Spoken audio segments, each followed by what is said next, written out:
how I got out of Zionism. So this is obviously a much longer conversation and a much longer story. But for the sake of brevity, I'll try to tell this, as the Alter Rebbe says, the first rabbi of Chabad. I'll try to tell the long, short version of how this happened. So in 2018, when I was 20 years old, I was studying in Jerusalem in an all-male religious nationalist seminary. And obviously I grew up very Zionist. And while I was there, I started having questions about the entire population that existed beyond these walls. And as part of my program, there were individuals who were doing this interesting program where folks actually met Palestinians and heard some of their perspectives. And for me, I had heard some good things about that program, and some of the things that they were saying were interesting and appealing, so I decided to go to that program. And I remember it was a Friday before Shabbos, and I was sitting there at 9 a.m. in Jerusalem, and a Palestinian man had come to speak to us. And he was describing how he had to get up at 4:30 a.m. to make it to Jerusalem at 9 a.m. Even though he lived in Ramallah, which is only like 7 miles away. So obviously my brain goes, well, that doesn't make any sense. Surely it shouldn't take you more than 4 hours to go 7 miles. And then I listened how he proceeded to talk about the system of checkpoints, how he had to get on a separate bus, how he had to make the calculation of whether it made more sense for him to stay on the bus, knowing that if he's on the bus, he could be kicked off the bus at the checkpoint and go to the back of the line, or if it just made sense to just wait on the non-bus part of the checkpoint to get through to make sure that he got here in time, to speak to a bunch of Zionist Jews to try to convince them that Palestinians were human. So after the lecture, I went up to him, I was like, dude, this is fucked up. What is going on here? Why did no one tell me about this?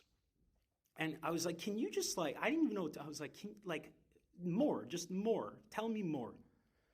He took out his ID card and he's like, yeah, I actually have to head back now because if I'm not back by a certain time, my provisional travel status is going to get revoked and I won't be able to leave Ramallah again. And it doesn't matter if the checkpoints held me up, and the checkpoints could take 3 to 4 hours.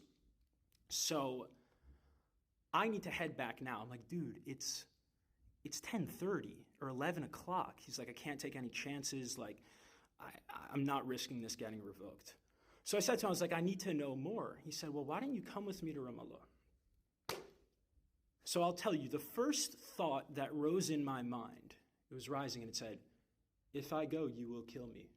Because that was the way I was conditioned. Growing up, for me, Palestinians were terrorists.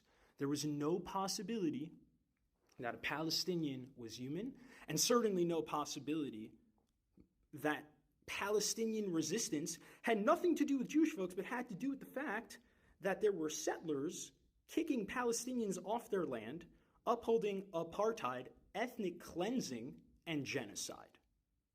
So as that thought was rising, there was another voice in me, and I think this voice is a deep ancestral voice, and to this day, I'm amazed at myself that I was able to challenge all of my conditioning with a second voice, a deeper voice, a deeper knowing. And that voice immediately said, well, you've been told your whole life that this person was going to kill you and that this person was a terrorist and he wasn't human. And he's standing right in front of you and he's the exact opposite of those things. In that moment, I didn't vocalize that thought and I called bullshit and I said, yeah, I'll come. I'll come. I need to see it for myself. Now, as a Zionist kid growing up, this was unheard of. The thought that I could go to a Palestinian town and come back in anything less than a body bag was absurd. But he said, you got to come in the next couple of days. So this was Friday. So I had Shabbos in Yerushalayim. And then Sunday is a work day in the Israeli settler colony. So I went to yeshiva. I went to Gemara in the morning. I think we were holding in Kedushin. And then during lunch, I took off my kippah, I put on a hat, and I went to Shar Shechem, which is Damascus Gate. The only place I wasn't allowed to go to when I was in yeshiva, for fear that Palestinians would kill me. And the second I stepped into Damascus Gate, I'm I don't want to say became Palestinian, that's ridiculous. I had tremendous privilege as a settler, but I got to taste, maybe instead of a drop in the ocean, I got to taste the mist surrounding one drop in the ocean of what it's like to be subject to a settler colonial regime. And I got on a Palestinian bus, and for me, I was like, well, this is interesting that it's a completely different busing system, but even more than that, it's like I, all of a sudden, was with the people who were supposed to kill me, and in fact, the very opposite happened, where when I was on a Palestinian bus, all of a sudden my sense of identity and belonging started to become Palestinian in terms of my sense of where my safety lies, and my sense of threat immediately became, holy shit, I'm on a Palestinian bus, I am being read as Palestinian in a fucking genocidal settler colony. I am about to go through an hour and a half of military checkpoints in knowing that this occupying army can do whatever they want to me, and the only protection I have is an American passport, which is way more than any Palestinian has, and I was still terrified. And I remember the process of just like this image of a Palestinian father being comforted by his daughter. This man's probably 65 years old, and just me just realizing in that moment, like, the deep humiliation that this person had to undergo. And he was someone privileged who was able to leave Ramallah to Jerusalem.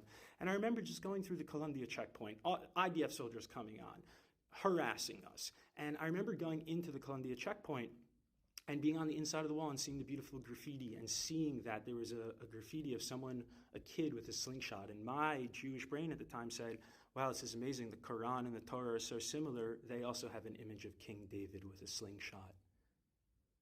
And then after that, the bus kept going, and the slingshot was pointed at an IDF soldier. And that's when it started to crumble for me, where I said, wait a second, who's who here? Who's David and who's Goliath? These are the same rocks that my ancestors used to resist oppression. And now these rocks of Palestine are being used by Palestinians to resist oppression too. And we have become our worst nightmare. I remember sitting in a bar in Ramallah. Sorry, the Israeli security apparatus, I don't remember who it was, but if you could find him for me, that'd be lovely, because I dearly miss him and he changed my life.